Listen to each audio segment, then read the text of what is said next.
Assalamualaikum warahmatullahi wabarakatuh. Perkenalkan, nama saya M. Rizky dari program studi ilmu politik. Pada kesempatan ini, saya akan mempresentasikan tugas mata kuliah Sistem Politik Indonesia dengan judul Punahnya Oposisi, Checks and Balance dalam Sistem Politik Indonesia. Sebelum masuk ke pembahasan, saya akan menyampaikan dulu 3 tujuan dari presentasi ini.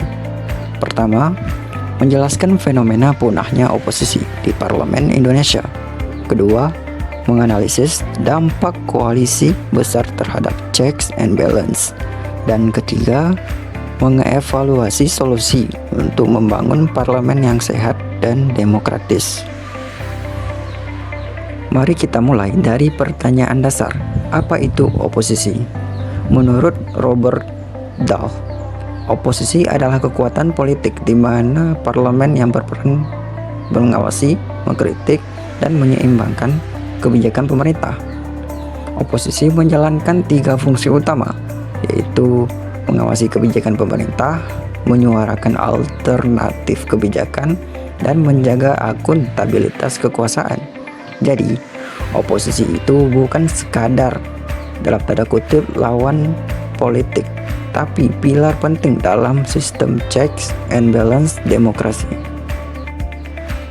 Untuk menganalisis fenomena ini, saya menggunakan 3 kerangka teori. Yang pertama, teori trias politika dari Montesquieu yang menyatakan kekuasaan harus dipisah dan saling mengawasi. Undang-Undang Dasar 1945 sebenarnya sudah mengamanatkan checks and balance, namun pada praktiknya, koalisi besar justru dapat melemahkan fungsi pengawasan DPR. Kedua, teori kartel dari Katz dan Mayer pada tahun 1995 yang menjelaskan bahwa partai politik cenderung memilih bergabung dalam koalisi besar demi mengakses kekuasaan dan sumber daya negara dibanding menjadi pengawas pemerintah. Ketiga, teori akuntabilitas dari Schneller pada tahun 1995 yang menegaskan bahwa tanpa oposisi, pemerintah kehilangan mekanisme kontrol demokratis. Fenomena yang saya soroti di sini disebut sebagai koalisi gemuk atau dalam istilah Ricker pada tahun 1962, yaitu oversized coalition. Ketika mayoritas partai bergabung ke pemerintah, jauh melampaui minimum winning coalition yang sebenarnya dibutuhkan. Kalau kita lihat perkembangannya, di era Orde Baru, Golkar dominan dan oposisi formal nyaris tidak ada. Di era reformasi, sistem multipartai berkembang, tapi koalisi besar tetap terbentuk. Dan di era sekarang, hampir semua partai masuk ke koalisi pemerintah, sehingga oposisi di parlemen nyaris punah. Lalu, mengapa oposisi bisa punah? Ada 4 faktor utama. Yang pertama, pragmatisme partai, yaitu partai lebih memilih kekuasaan daripada menjadi pengawas, sesuai dengan teori kartel Katz dan Mayer. Kedua, lemahnya ideologi, yaitu banyak partai tidak punya platform jelas untuk beroposisi, menjadi apa yang disebut Kreutzhermer pada tahun 1966 sebagai catch-all party. Ketiga, politik transaksional, yaitu bagi-bagi jabatan dianggap lebih menarik daripada menjalankan fungsi kontrol, atau dalam istilah Kruger pada tahun 1974, yaitu rent seeking. Dan yang terakhir yaitu budaya politik. Budaya politik masyarakat kita belum sepenuhnya menghargai peran oposisi, seperti dijelaskan Almond dan Verba pada tahun 1963 lewat konsep budaya politik subjek. Ketika oposisi punah, sistem politik mengalami sejumlah dampak yang serius. Mengacu pada pada konsep akuntabilitas horizontal dari Stadler pada tahun 1999. Yang pertama, pengawasan DPR melemah.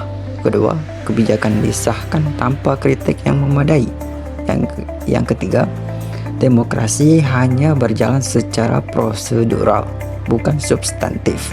Dan yang keempat, potensi korupsi menjadi sulit untuk diungkap. Singkatnya, checks and balance tidak berjalan ketika legislatif hanya menjadi rubber stamp bagi eksekutif, seperti yang diingatkan oleh Lynch dan Stephen pada tahun 1996 serta O'Donnell pada tahun 1994. Sebagai contoh yang konkret, ada beberapa studi kasus yang relevan. Yang pertama, koalisi gemuk, di mana sekitar 80% kursi pada DPR dikuasai oleh koalisi pemerintah.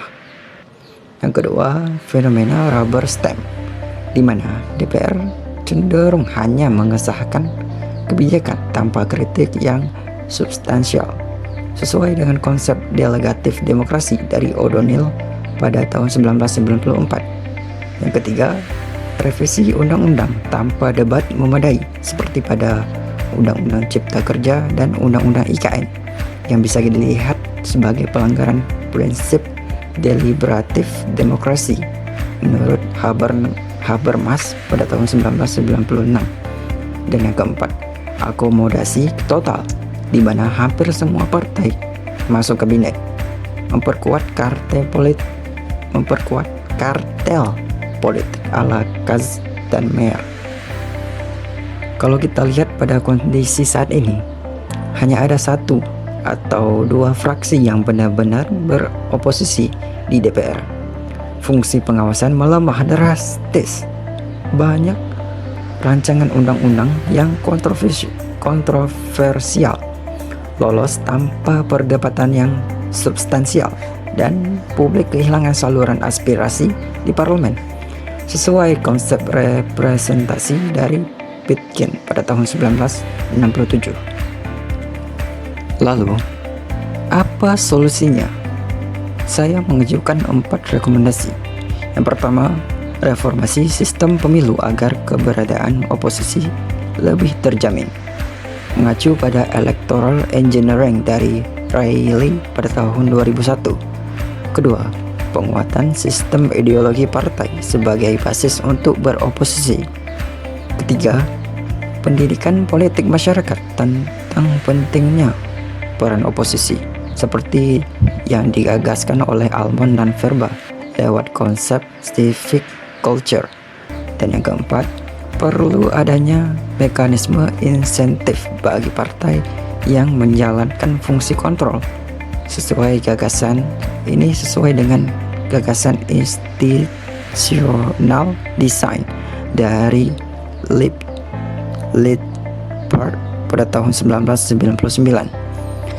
Intinya, demokrasi yang sehat membutuhkan oposisi yang kuat sebagai penyeimbang kekuasaan. Sebagai kesimpulan, oposisi adalah pilar penting checks and balance sesuai teori trias politika Montesquieu. Namun, koalisi gemuk telah melemahkan fungsi pengawasan DPR, sebagaimana dijelaskan teori kartel Kurtz dan Mayer. Kondisi ini membuat demokrasi kita rentan terhadap penyalahgunaan kekuasaan. Mengacu pada teori akuntabilitas Stadler.